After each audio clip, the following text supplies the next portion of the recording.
জন্ম থেকে শুরু করে 28 বছর 2 মাস পর্যন্ত যারা আছে তাদের জন্য আমি স্পেশালি বানাচ্ছি। বাট তার মানে এই না যে এর থেকে বড় যারা তারা দেখতে পারবেন না, এর থেকে বড় যারা তাদেরও অনেক ক্ষেত্রে অ্যাডভাইসগুলো কাজে আসবে। বাট প্রাইমারিলি আমার মাথায় আমি যখন এই অ্যাডভাইসগুলো দিব, এই অ্যাডভাইসগুলো আমি তাদের দিচ্ছি যারা বেসিক্যালি 15 থেকে 28, 18 থেকে 28 এই রেঞ্জের মধ্যে আছেন। এবং আমার ধারণা, আমার যখন 18 বছর বয়স ছিল, আমার যখন 20 বছর বয়স ছিল, তখন যদি আমাকে এই অ্যাডভাইসগুলো কেউ দিত এবং তারপরে এই অ্যাডভাইসগুলো অনুযায়ী যদি আমি আসলেই কাজ করতাম, তাহলে আমি আজকে যে অবস্থায় আছি তার থেকে অনেক ভালো অবস্থায় থাকতে পারতাম। খুব একটা খারাপ অবস্থায় আছি তা না, but you can always do better, তাই না? সো এই অ্যাডভাইসগুলো আপনাদের জন্য। শোনা বা অ্যাডভাইস অনুযায়ী আপনি কাজ করবেন না কি করবেন না, এটা পুরোটাই আপনার উপরে। বেশিরভাগ সময়ই আমাদের ব্রেইন খুব ভালোভাবে ডেভেলপ করে না 18 বছর বয়সে বা 19 বছর বয়সে। সো অনেক অ্যাডভাইসই আমাদের করার ইচ্ছা বা ওভাবে জেগে ওঠে না, অত জ্ঞান অর্জন টাইপ মেন্টালিটিতে আমরা এমনিও থাকি না ছোটবেলায়। তারপরেও আমার আশা যে কেউ 1%, 2%, 3% মানুষ হয়তো এর মধ্যে থেকে যতগুলো অ্যাডভাইস আমি দিব তার মধ্যে থেকে কোনোটা বা কোনোটার একটা দুইটা অ্যাডভাইসের কোনো একটা অংশ তাদের নিজেদের জীবনে ইমপ্লিমেন্ট করবে, এবং আমি শিওর এই ইমপ্লিমেন্টেশনটা আপনাকে আপনার জীবনে অনেক দূর যেতে হেল্প করবে। প্রথম অ্যাডভাইসই যেটা, সেটা হলো try to have an open mind and try to learn as many things as possible. Basically আপনার এই গ্লোবাল ভিলেজে একটা নলেজেবল পার্সন হয়ে বড় হয়ে ওঠা খুব বেশি জরুরি। এরকম মানুষ অনেক বেশি, যারা ধরেন একটা সরকারি চাকরি করতেছে, একটা ব্যাংকে চাকরি করে, শুধু ওই দুনিয়ার ব্যাপারেই জানে। তাও ওই দুনিয়ার ব্যাপারে অনেক জানে তা না, তার জবের আশপাশে যে আছে ওইটুকুর ব্যাপারেই জানে, খুব বেশি কিছু জানে না।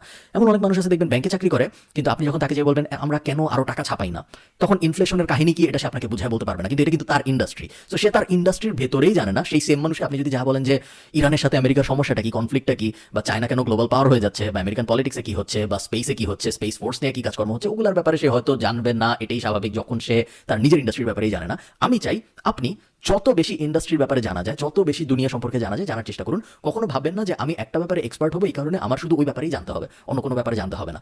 দুনিয়া ওভাবে কাজ করে না। আপনি ডিজিটাল মার্কেটিং এক্সপার্ট হন, আপনি ব্যাংকিং এক্সপার্ট হন, আপনি অ্যাকাউন্টিং এক্সপার্ট হন, ফাইন্যান্স এক্সপার্ট হন, দুনিয়ার যেই টপিকে আপনি এক্সপার্ট হন, আপনার নলেজ হইতে হবে গ্লোবাল। সব বিষয়ে আপনি এক্সপার্ট হবেন না, কিন্তু সাগরের নিচে কি আছে থেকে আকাশের উপরে কি আছে, পুরো দুনিয়ায় কি হচ্ছে, পলিটিক্যালি বলেন, ইন্ডাস্ট্রি ওয়াইজ বলেন, বিজনেস ওয়ার্ল্ডে বলেন, সব ব্যাপারে আপনার নলেজ থাকাটা জরুরি।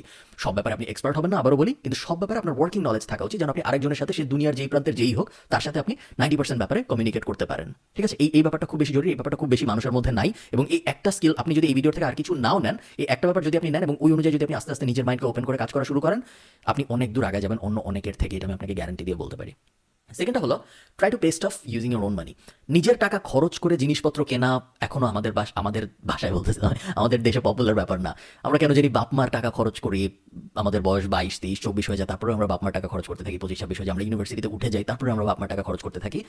বাবা মার টাকা যদি আপনার খরচ করতেই হয়, বড় সড়ো ব্যাপারগুলো আপনি বাবা মার টাকা নিলেও নিতে পারেন। আপনার ইউনিভার্সিটির ফি দিতে হবে, ওই টাকাটা হয়তো আপনি ম্যানেজ করতে পারতেছেন না, ওটা আপনি বাবা মার কাছ থেকে নিলেও নিতে পারেন, যদিও আমি তাও রেকমেন্ড করবো না। বাট আপনি হয়তো তখনও ডেভেলপ করেন নিজের কোনো আয়ের উপায়, আপনি ওগুলো নিলেও নিতে পারেন। বাট নিজের যে ডে টু ডে অ্যাক্টিভিটি, আপনার মোবাইলের খরচ, আপনার ইন্টারনেটের খরচ, আপনার বন্ধুদের সাথে খাবার দাবার খরচ, আপনার বই কেনার খরচ, আপনার এই খরচ সেই খরচ, এগুলো সব আপনার নিজের এফোর্ড করতে পারা উচিত।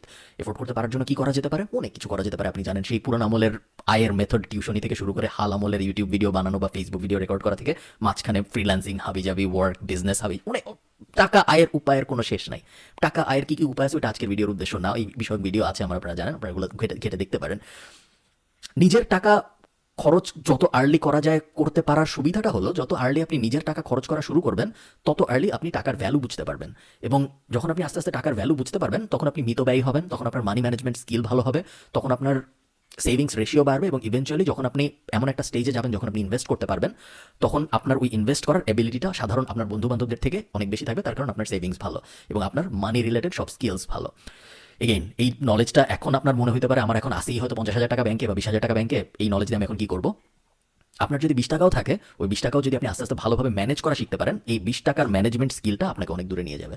এবং যখন আপনার 20 কোটি টাকা হবে বা 20 লাখ টাকা হবে, এই 20 টাকা ম্যানেজ করার স্কিলটা আপনাকে ওই 20 লাখ টাকা ম্যানেজ করার স্কিলের ব্যাপারে হেল্প করবে। এবং নিজের টাকা খরচ করার মধ্যে একটা আনন্দ আছে, এই আনন্দ আপনি কখনোই আপনার বাবা মার টাকা খরচ করে পাবেন না, এবং বাবা মার টাকা বেশি খরচ করা উচিত না। ওটাগুলো আসলে আপনার টাকা না, ওগুলো আপনাকে দিচ্ছে আপনার বাবা মা, ফেরত দিয়ে দেওয়া উচিত। ফেরত যদি নাও দেন, ওগুলো যত কম পারেন খরচ করতে যাওয়া উচিত। ওগুলোর উপরে আপনি এনটাইটেলড এরকম মানসিকতা নিয়ে বড় হয়ে ওঠা ঠিক না। Third, don't look for shortcuts. ছোট বয়সে আপনার শর্টকাট খোঁজার কোনো দরকার নেই। আপনার বয়স যদি 40 হয়ে যায়, আপনার যদি 2 বাচ্চা থাকে, আপনার যদি এক ঘরে এক বউ থাকে বা ঘরে এক জামাই থাকে যাকে আপনার পালতে হয়, বাচ্চা কাচ্চাদের স্কুলের বেতন দিতে হয়, তখন আপনি শর্টকাট খুঁজতে পারেন টাকা আয় করার, তখন আপনি শর্টকাট খুঁজতে পারেন ক্যারিয়ার দাঁড় করানোর। বাট আপনার যখন 20 বছর বয়স, 22 বছর বয়স, আপনি যখন ইউনিভার্সিটিতে পড়ছেন, আপনার যখন কোনো ধরনের কোনো পিছু টান নাই, আপনার পরিবার টানতে হচ্ছে না, এরকম সময় শর্টকাট খোঁজার কোনো মানে নেই।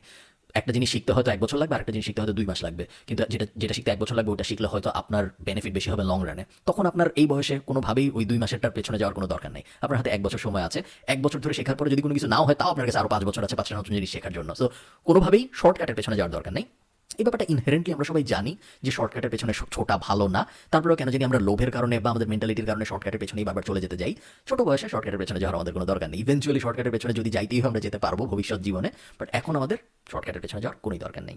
4 নাম্বারটা হলো টেক বিগ রিস্কস। চেষ্টা করুন বড় বড় রিস্ক নিতে, এবং এমন বড় বড় রিস্ক যেটা আপনার নেটওয়ার্থ শূন্যতে নিয়ে আসবে। কারণ আপনার নেটওয়ার্থ এখন অত বড়ই না হয়তো, এবং যদি অত বড় না থাকে শূন্যতে আসলে কোনো সমস্যা নেই। আপনার ব্যবসা ফেল করবে, করলো, সমস্যা কি? আপনি 5,000 টাকা খুব কষ্ট করে জমিয়েছিলেন, এখন এই 5,000 টাকা দিয়ে একটা ব্যবসা শুরু করবেন নাকি দ্বিধা করছেন, কারণ মনে হচ্ছে যে 5,000 টাকা দিয়ে ব্যবসা শুরু করার পর যদি ব্যবসাটা ফেল করে তাহলে তোমার 5,000 টাকাই গন কেস হয়ে যাবে।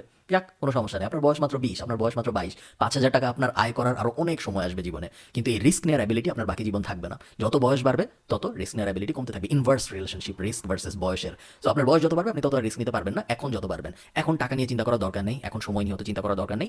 Take risk. ব্যবসা ফেল করুক, কোনো সমস্যা নেই। একটা ফেল করছে আরেকটা শুরু করবো, আরেকটা ফেল করছে আরেকটা শুরু করবো। এটা মনে হচ্ছে এটা কি কাজ করবে, আমি টেস্ট করে দেখি, আমি এটার উপর 2,000-3,000 টাকা খরচ করে দেখি, আমি এটার উপর 5,000-10,000 টাকা খরচ করে দেখি কাজ করে নাকি। করলে ভালো, না করলে সমস্যা নেই, লস, ইটস ওকে। লস হইলে কোনো সমস্যা নেই আমাদের এই বয়সে। এখন আমাদের লস করারই বয়স, এখন আমাদের লস করে করে শেখারই বয়স। তো এই বড় বড় রিস্ক, যত বড় রিস্ক নেওয়া সম্ভব। আপনার মনে হচ্ছে আপনি একটা স্পেস বিষয়ক কোম্পানি শুরু করবেন বাংলাদেশে, করে দেখেন কি হয়। আপনার মনে হচ্ছে আপনি রোবোটিক্স রিলেটেড কিছু একটা করতে চান, করেন। মার্কেট আছে নাকি নাই, আসলেই কাজ করবে নাকি করবে না, এগুলো নিয়ে এত ডিটেলে যাওয়ার দরকার নেই। প্রত্যেকটাই আপনার জন্য একটা লার্নিং অপরচুনিটি হিসেবে কাজ করবে, যেটা ইভেনচুয়ালি যেটা আপনার হিট করবে একটা ব্যবসা। হিট করবে বলতে আমি বোঝাচ্ছি যেটা আপনার সফল হবে, not like box office hit করবে ওরকম কিছু না। ওইটার সময় ওই সফল ব্যবসাটা চালানোর জন্য এই সব কটা ফেইলার আপনার কাজে এসে যাবে। সো এগুলো কোনোটাই লস না। ওকে, আর 2টা পয়েন্ট বলবো আমি। এই পয়েন্টটা খুব অবভিয়াস, এবং এটা আপনারা সবাই জানেন। আমাদের বাবা মা আমাদের ছোটবেলা থেকে বলে আসছে যে চুজ ইউর ফ্রেন্ডস ওয়াইজলি। খুব ভালো মতো বোঝেন যে কে আসলে আপনার বন্ধু। আপনার বন্ধুকে এমন মানুষ যে সারাদিন শুয়ে থাকে, যাকে যখনই ফোন দেই সে বলে যে আজকে শুয়ে আসি, ভালো লাগতেছে না।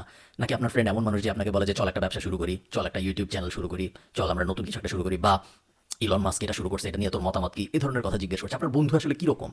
আমরা সবাই জানি যে আমরা আমাদের আশপাশে যে 5 জন বন্ধু আছে, বা যে 5 জনের সাথে আমরা সবচেয়ে বেশি চলাফেরা করি, আমরা ওই 5 জনেরই অ্যাভারেজ হয়ে বড় হই। তো আপনার ওই 5 জন আসলে কেমন? ওই 5 জন কি একটু ডিমোটিভেটিং? ওই 5 জনের নিজেদের জীবনে কি কোনো আসলে উচ্চাকাঙ্ক্ষা নাই, নাকি ওই 5 জন আসলে খুব হাসল মোডে থাকে সবসময়? 5 জনের নিজেদের জীবনে বড় উচ্চাকাঙ্ক্ষা আছে, নিজেদের ক্যারিয়ারের পেছনে, নিজেরা ব্যবসা দাঁড় করানোর ইচ্ছা, বা নিজেরা যাই করছে সেই বিষয়ে তাদের এনথুজিয়াজম আছে। যদি না থাকে, এখনো সময় আছে, try to change your friends. Last point যেটা, সেটা হলো choose your content consumption wisely. আমি বলতেছি না যে আপনি এন্টারটেইনমেন্টের জন্য হাবিজাবি দেখতে পারবেন না। আমি নিজে সারাদিন হাবিজাবি দেখতেই থাকি। আমি মার্ভেলের Falcon and the winter soldier আজকে পর্যন্ত 3টা এপিসোড বের হয়েছে, 3টাই দেখছি। কয়েকদিন আগে ওয়ান্ডাভিশন বের হইলো, ওগুলো সব দেখে ফেললাম আমি মোটামুটিভাবে এন্টারটেইনমেন্টের দুনিয়ায় সব কিছুই দেখছি, কিন্তু একই সাথে আমি চেষ্টা করছি যে আমার এন্টারটেইনমেন্টের পাশে যেন ইনফোটেইনমেন্টের কোশনটাও ভালো মতো থাকে। আমি চেষ্টা করছি ভালো ভালো 10টা পডকাস্ট শোনার। আমি চেষ্টা করছি entrepreneur.com, forbes.com, vtpost.com এই ধরনের ওয়েবসাইটগুলো রেগুলারলি ভিজিট করার, বা medium.com, যেগুলো আমি চেষ্টা করছি নলেজেবল থাকতে ইন্ডাস্ট্রিতে কী হচ্ছে ওই সব ব্যাপারে। সো এটা সবাই বলে না, বাট আমি আমার নিজের জীবন থেকে এটা রিয়েলাইজ করেছি, আপনি যাদের ভিডিও দেখবেন, আপনি যাদের ব্লগ পোস্ট পড়বেন, আপনি যেই মানুষগুলার কন্টেন্ট কনজিউম করবেন, আপনি ইভেনচুয়ালি তাদের মতো চিন্তাভাবনা করা শুরু করবেন। সো আপনি যদি এটাকে একটু উল্টা করে ভাবেন, তাহলে আমি এমন মানুষদেরই কন্টেন্ট কেন কনজিউম করি না যেগুলা করলে আমি আসলে তাদের মতো করে ভাবতে পারবো, তাই না? সো আপনি যদি ব্যাপারটা উল্টা করে চিন্তা করেন, আপনার উচিত এমন মানুষদের কন্টেন্ট কনজিউম করা। কন্টেন্ট বলতে আমি শুধু ভিডিও হবে এটা বলছি না, তাদের ইন্ডাস্ট্রিতে কি হচ্ছে ওই খোঁজ রাখা, তাদের ব্লগ পোস্ট পড়া, পডকাস্ট শোনা, ইত্যাদি ইত্যাদি সব কিছু। বাট এমন মানুষদের কন্টেন্ট যদি আমি কনজিউম করা শুরু করি, তাহলে ইভেনচুয়ালি যেটা হবে, আমিও তাদের মতো করে চিন্তা করা শুরু করবো, যেটা আমাকে অবশ্যই পরের জীবনে অনেক অনেক বেশি হেল্প করবে। আমি আমার জীবনে এটা খুব বড় করে খেয়াল করেছি, যখন আমি খুব বেশি চ্যানেল তো আমি ফলো করি না, আমি ভিডিওর কথাই যদি বলি, খুব বেশি ইউটিউব চ্যানেল তো আসলে আমি দেখি না, বাট যেই কয়টা দেখি আমার নিজের জীবনের থট প্রসেস কেন যদি ঘুরে ফিরে ওগুলার মতো হয়ে যায়।